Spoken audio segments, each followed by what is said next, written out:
after we passed through the gate to re-enter the Masai Mara, we ran across this black-backed jackal. As we passed by a stream, we saw this Egyptian goose and her goslings, and we saw a lone hyena.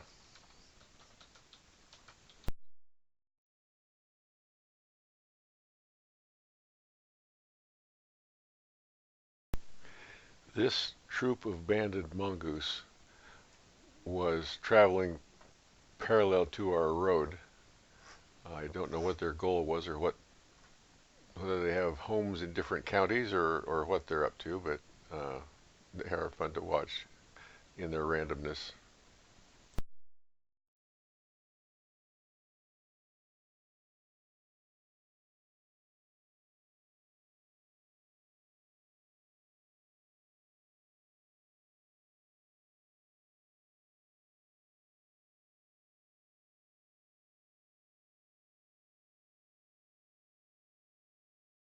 This is a mother gazelle and her offspring, and as you can see, their tails are in perpetual motion. The little one's still learning.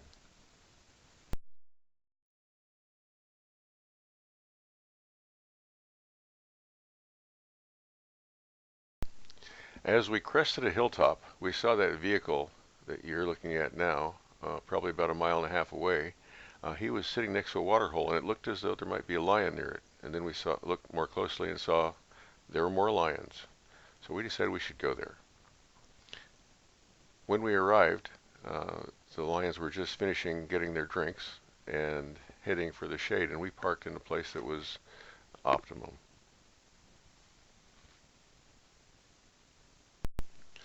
The pride of about 15 lions came directly toward us.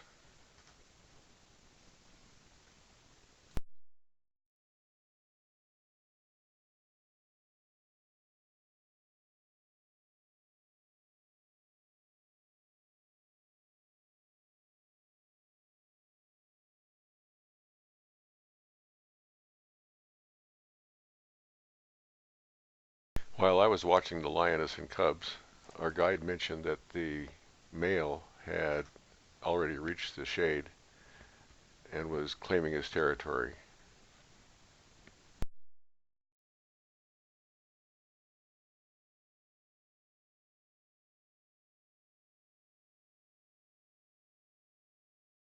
By this time, the vehicle that had spotted this pride had reached a new vantage point on the other side of the shade. And shortly after that, he was followed by another vehicle, apparently from the same company.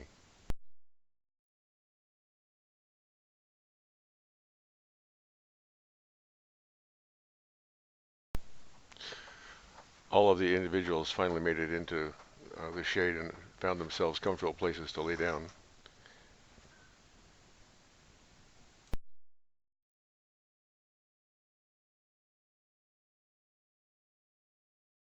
As you can see, the lions are a very friendly and cohesive group.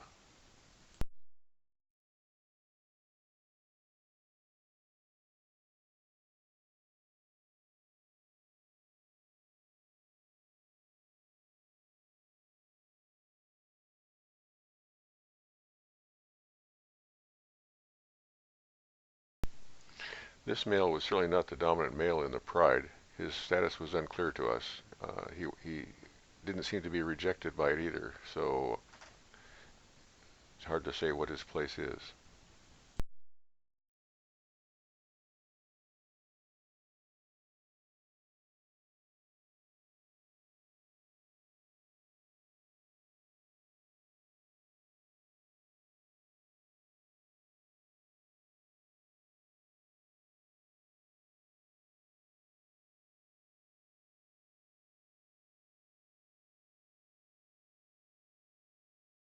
By the time we left this sighting, there were about a dozen safari vehicles there, including 2 from our group.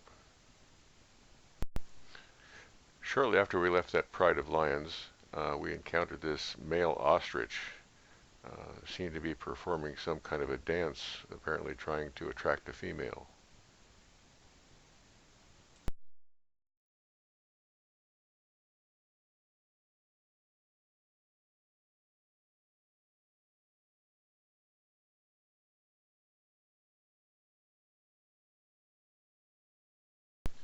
His show was successful.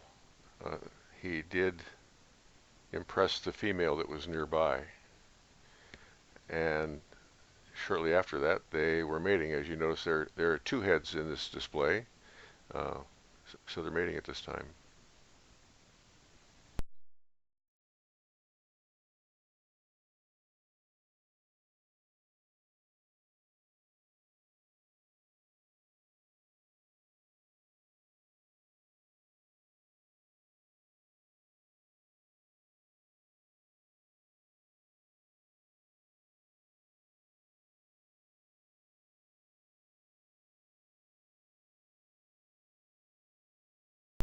While this small group of topi was grazing, they had a watchman, you might say, standing on a termite mound looking for danger.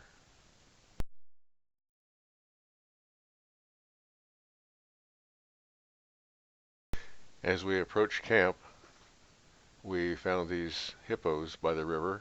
Of course, they had oxpeckers on their back picking their ticks.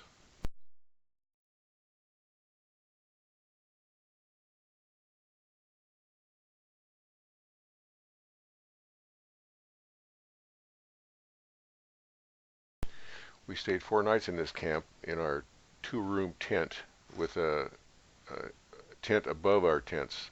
The main room, as you can see, was comfortable and it has an attached bathroom. And in addition to that, there is an outside shower. At night, all the doors are zip tight, and so the shower isn't really accessible to us after dark.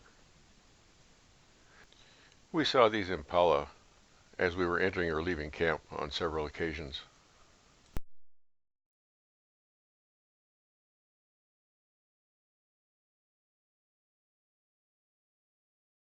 Our first afternoon drive was windy with a bit of rain.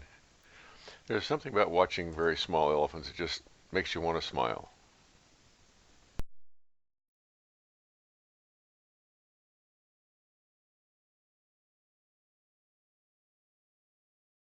During much of the year, impala bucks hang out together. Only during mating systems they decide who's superior and who will take over the herd. In the meantime, while they're together, they seem to like to practice sparring. Looks like that's what these fellows are doing. And while they're doing it, of course, there's a hippo wandering through. You might think that hippos spend all their days in the water, but that's not true, actually.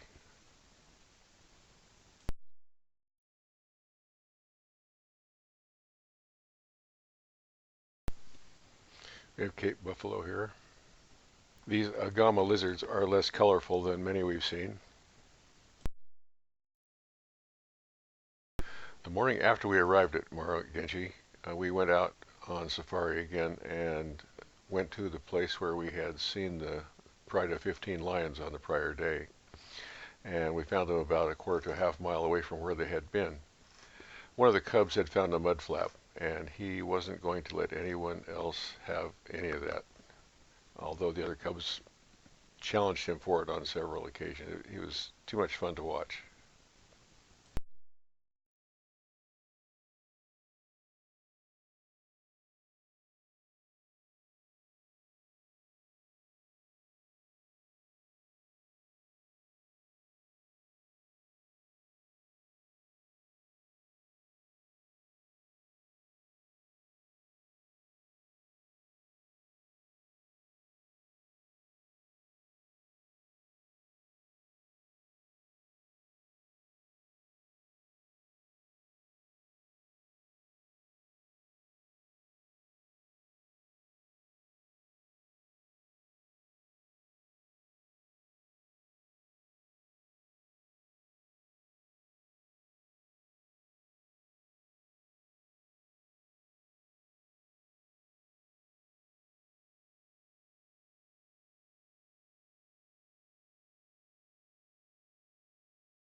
This photo is brought to you by Diane. There were a few wildebeests and some gazelles grazing on the plain here.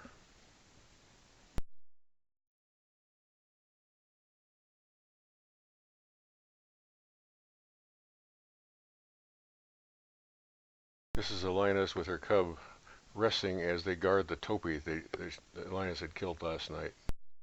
There's a young male lion nearby. He probably isn't capable of hunting yet, and he would like to scavenge the kill that the lioness made, but he's not welcome.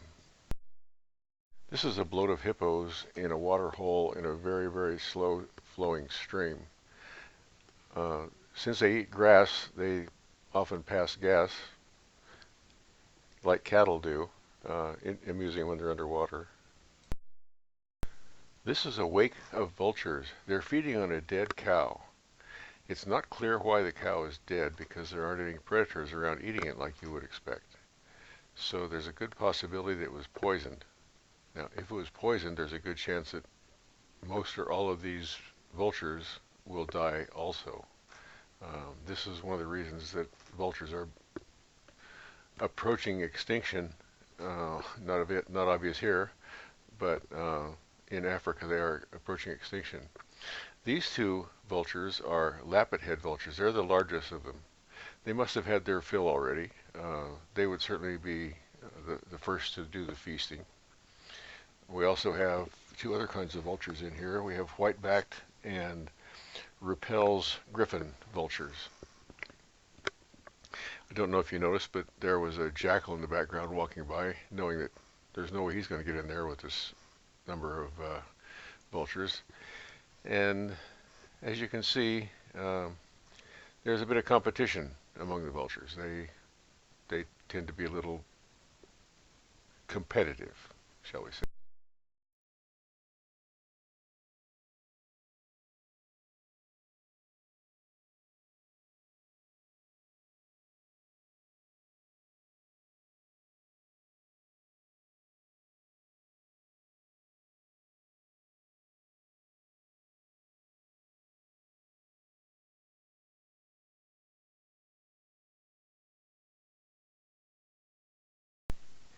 I particularly like the footwork of the vulture that is approaching on the left.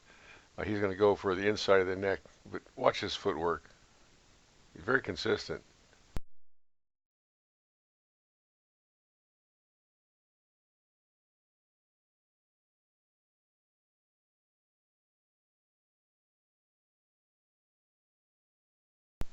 This is a black-backed jackal waiting for his opportunity. This is a little more colorful agama lizard. At camp I saw this green snake. He was in a hippo fence. Hippo fences are built around all of our cabins to make a visual barrier so the hippos are not likely to come into our and try to interfere with our tents.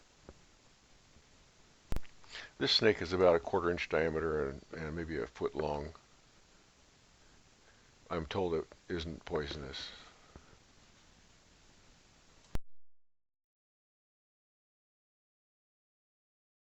This is a dik-dik on the right. Our hammock is on the left. You can tell how big the dik-dik is from that. These hippos are just upstream from our camp. This is during the day, so you can see they don't spend all their day in the water. And you can also see that there are a lot of hippos here. You see some in the water, some on the land. And I found it kind of amusing. It seems like they have sort of a tag team way of getting into the water. If they all try to get in at once at this location where they're getting in, there'd be just a big jam up. But when each one goes in, he tags the next one, and that one turns around and heads into the water. The one that's facing to the left, the one that's moving around now, he'll tag the fellow in front of him. Okay, and then he'll turn around and go in. I never gave hippos credit for being that smart. As they continue getting into the water, notice that there's a crocodile right beside where they're going in.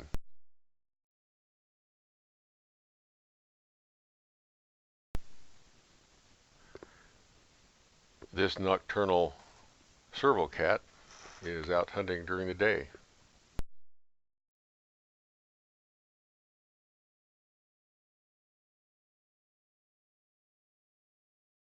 Mara ostriches have pink necks and legs, unlike the more white ones seen elsewhere.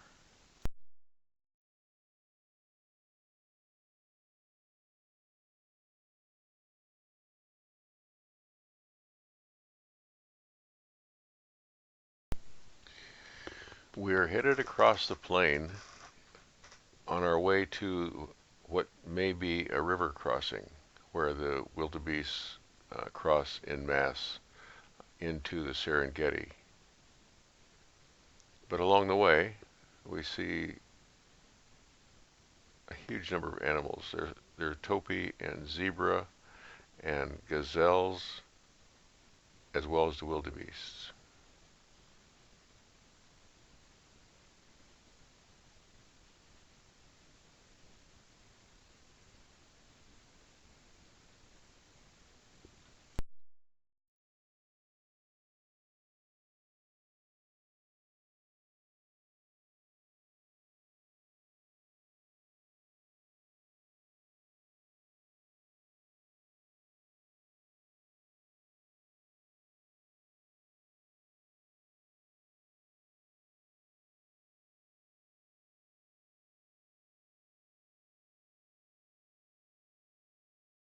As the zebra are walking between the wildebeest, notice how the color in the wildebeest is sort of a rich silver that changes color depending on how the sun hits it. This is a close-up of one of the oxpeckers you see on giraffes and zebras all the time. Lilac-breasted rollers are really pretty when they're sitting, but even more pretty when they're flying.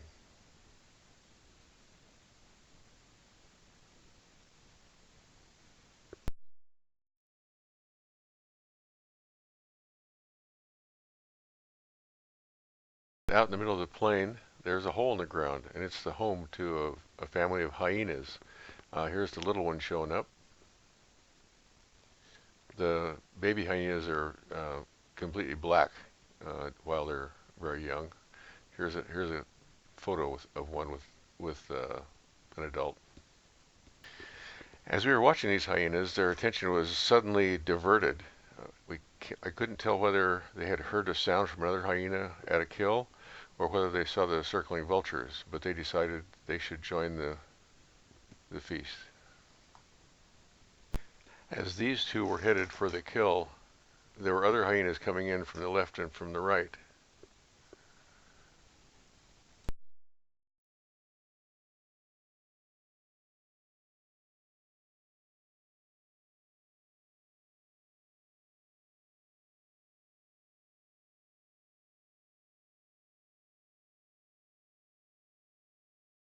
This is a clan of hyenas on a wildebeest carcass. About half of our group went by this area earlier in the day on their way to take a balloon ride. They said that when they passed, they saw a pack, a clan of hyenas taking down a wildebeest, and this may well be that wildebeest.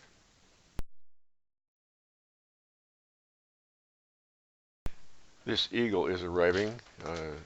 He's going to survey the situation and find out how much or how he's going to get his piece of the feast.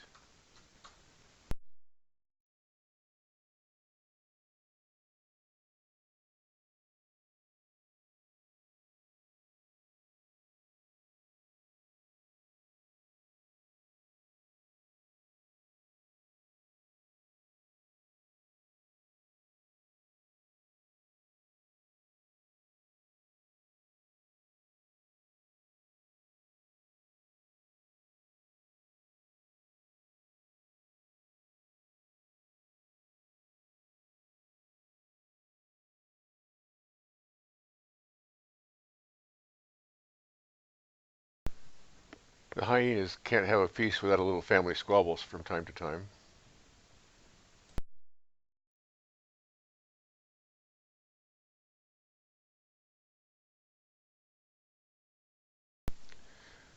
The vultures are getting ready to take advantage of their opportunity to get back in on the carcass.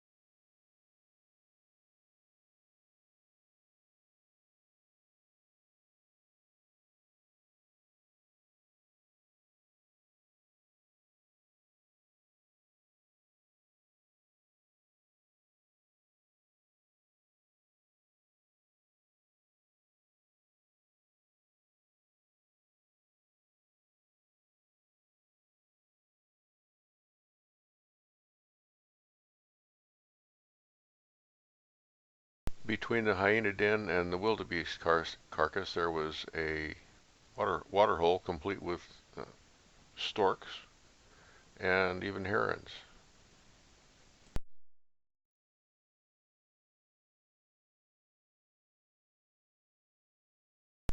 The pond even had lily pads with flowers. We're still heading for the river crossing and came across this cheetah and another male ostrich.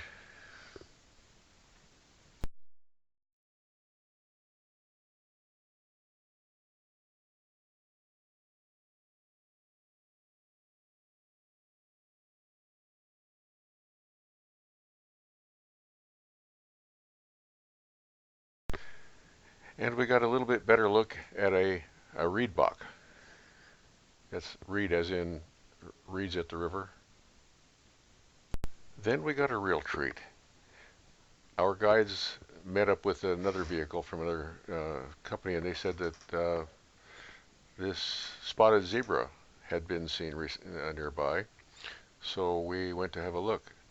This spotted zebra, as far as is known, is the only one existing in the world. It's a genetic defect sort of a thing, and unfortunately its chances for survival aren't all that good, but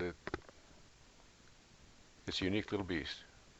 My understanding is that the guide who discovered this colt had a surname of Tira, and he named the colt Tira. Our guides reminded us several times that this colt is very popular in the media, mostly I think on YouTube. Tira's unusual appearance is a result of a genetic defect called pseudomelanism.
As we approached the river, we saw many of the wildebeests forming lines to start the march toward the river.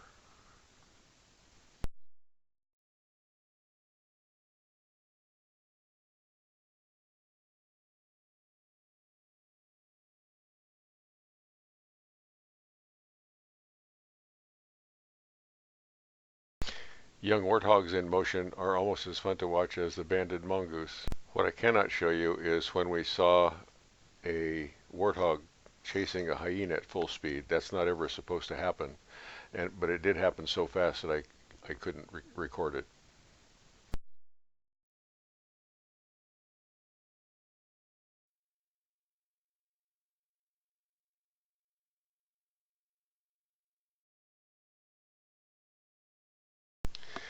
Leopards in this area, and in most areas, are much more difficult to find than lions, for example. We were fortunate enough to get the chance to observe this one. She had just killed a male impala, and she has two cubs, but we were not able to see them. People who stayed later until pretty much after dark were able to see the cubs.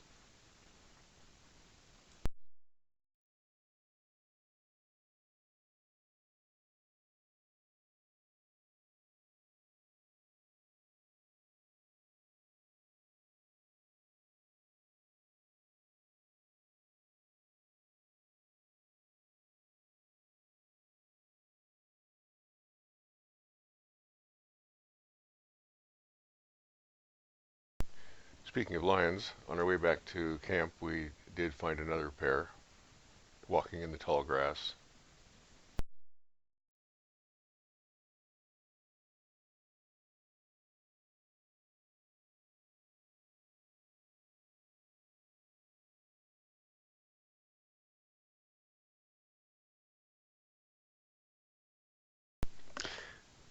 The secretary bird also appeared here.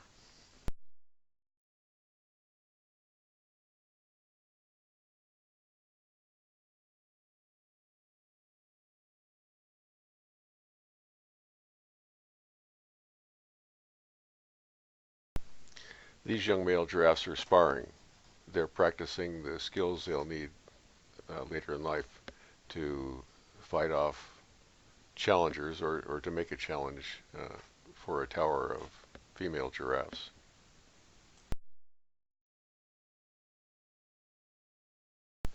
This is a leopard tortoise.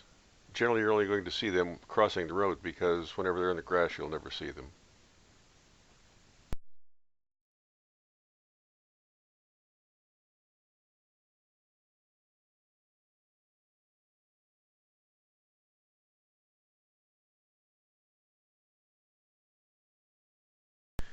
As we were leaving camp for one of our drives, we came across this tower of giraffes, about a dozen strong, standing right beside the road.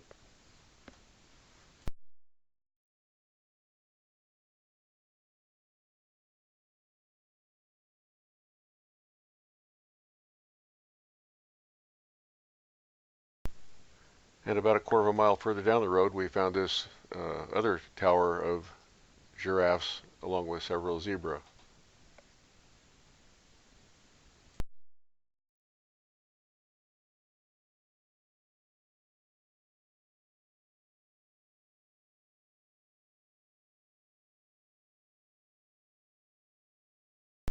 In the middle of a cool afternoon, we found this hippo far from water. In fact, I'm not sure whether it was inspired by us or not, but he actually ran for a while parallel to us.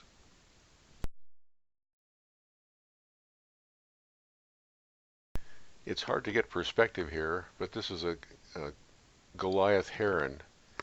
He's probably around 5 feet tall.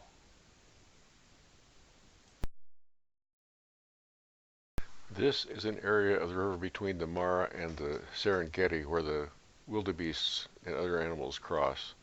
And of course the crocodiles wait for them, and it's also home grounds for many hippos. After our last breakfast in our last camp, we were headed for the airport.